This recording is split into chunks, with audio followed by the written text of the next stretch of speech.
Hi, thank you so much for joining us today. Can you tell everyone your name and what we're here to talk about? My name is Yvonne Harbers, and I'm here to talk about my brother, Sergeant Jeff Coonradt, who disappeared 36 years ago in December of 1987. Wow. So that's a long time to Yes. not see or hear from your brother. Can you take us through a little bit of your family history and background and tell us how we got here? Yes, he grew up in Saratoga County, our family, and he graduated from Ballston Spa High School in 1979 and then went into the service. He was stationed in Germany and then was in Fort Ord, California after that. He married a high school woman that he married and had 2 children. But right now, the Department of Army Criminal Investigation Division has posted a $10,000 reward for Jeff. It is a foul play of suspicion for his missing.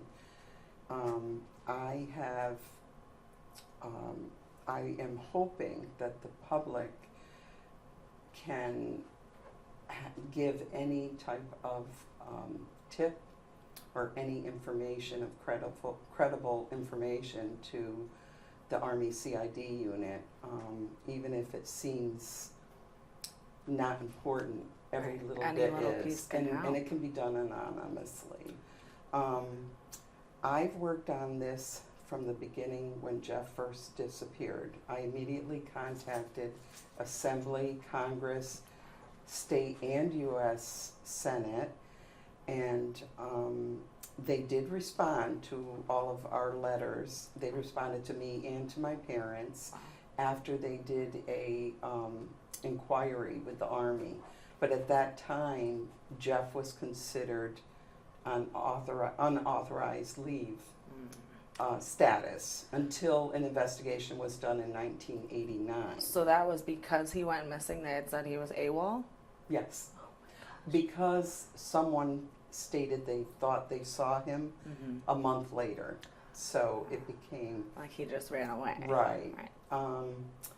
And after that, in 1989, I reached out to Unsolved Mysteries, both in 1989 and in 2020.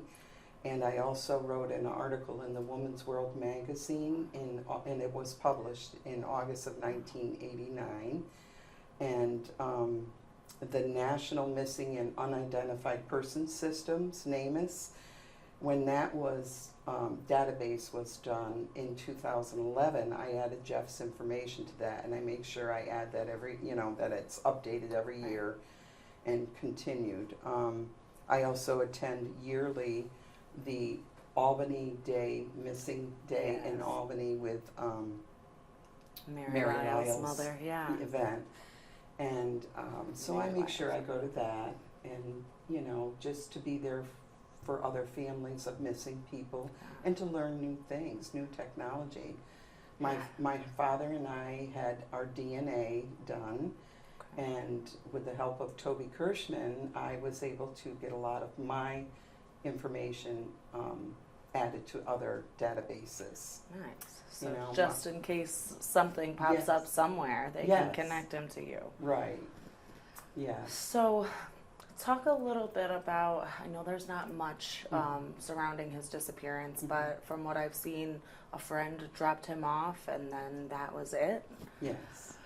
So why do you think it took 2 years for the Army to look into it?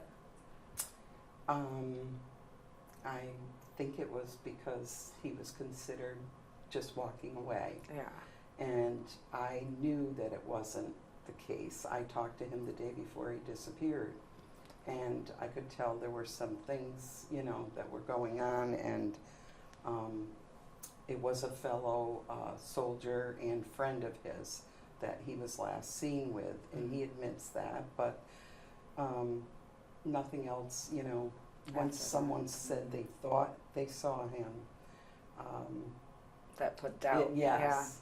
Yes, but I believe that things are changing now with that. When someone misses, is missing, they are going to automatically have the Army CID cold case unit involved, which is great. Yeah, and definitely. the DNA, I inquired about if Jeff ever had the military do DNA when he entered, but I found out that the case was that they did not do that until, I think, 1992, approximately. Just a little too late. Yeah. Jeez. But I have never given up. 5 weeks after Jeff disappeared, our youngest brother, Daryl, died in a car accident in Ballston Spa 5 weeks later. So I will never stop searching for answers for Jeff in the memory of both of them. Jeff was a proud, honorable soldier that his veterans, soldiers respected and loved him.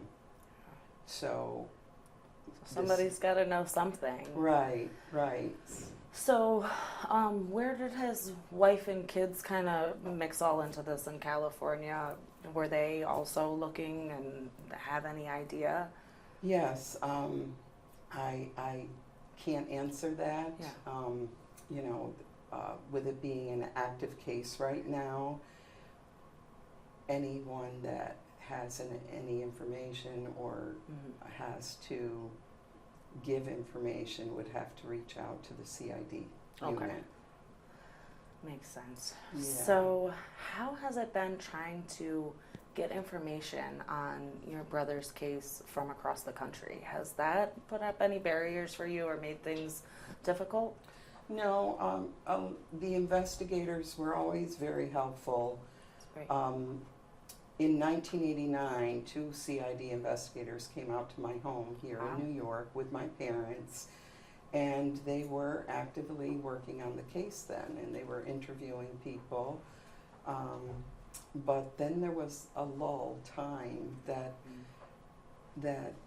I was getting blocks with what do I do next? So I'm so excited with all of the new information and the cold case units being brought to the view of, we can't forget about these cold cases. Right. And it seems, I've interviewed some different law enforcement and some different forensic people, and I've heard frequently that, the cases don't go cold, there's nothing more to do with them right now, but there are people actively working. So like you said, it's so great to see that these are being brought to the forefront and getting some attention. Like I told you, I hadn't heard of your brother's case, so I was like, oh my goodness, thank you so much for bringing this to light. People, somebody might know something, and they just had no idea.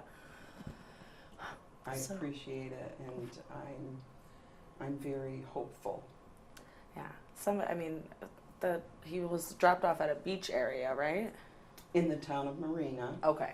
That it was stated that he got out of the car there in that town. Okay. And was never seen again. So maybe there could have been some sort of argument or conversation that, nobody really knows. Right. That's got to be heartbreaking. Yeah, and it's hard being on the other side of the states, with being not here, being able to go look around. Being here and asking for help, but he disappeared in California. It wasn't him just being on vacation. Yeah, and that's what I was like, a sergeant in the military just up and disappears. Like, where's the outrage? Where's the uproar? Where's the investigation? So I'm happy to hear that at least it's still kind of being actively looked at. Yes. Just briefly, if you want to share a little bit about how it was for your parents. Oh, it was heartbreaking. And then having Daryl pass away 5 weeks later, losing 2 sons within a month, it was devastating to them. That's why I felt at that time I needed to be the one to help them. They didn't know what to do. Right. My father was a hardworking construction man who worked the cranes and all the construction equipment here in New York. He actually built the twin bridges and down in Albany where the egg is and up at St. Lawrence Seaway. He also raced stock cars and raced at Malta, Fonda, Wow. and now Daryl's son, the one that passed, he was one at the time. He's one of the top stock car racers in the area. So it's fun to watch him. I was very close to him also. So at the time, I needed to do the action Yeah. of what do? We got to find something to do. We can't just sit and not know. It seems like there's always at least that one family member that's like, yes, we're devastated, but what are we going to do about it? Yes. What can we do? There's, only so much, but there's something. Right. So I'm sure your Yes. brothers are very proud. I'm sorry that you've Yeah. had to spend decades without them. Yeah. But there are a lot of cases being solved, 30, 40 years. I'm just so happy that These are getting this is- attention. Yeah. Yes. Thank you. Well, thank you, Yvonne. Sorry. Do you have anything else to add? No, just that I'm very, very happy that that you reached out to me and that we were able to talk and give you a little more background on my brother. Me too. I'm really hoping we can open some eyes or get somebody to remember something. Yes. I know. Yes.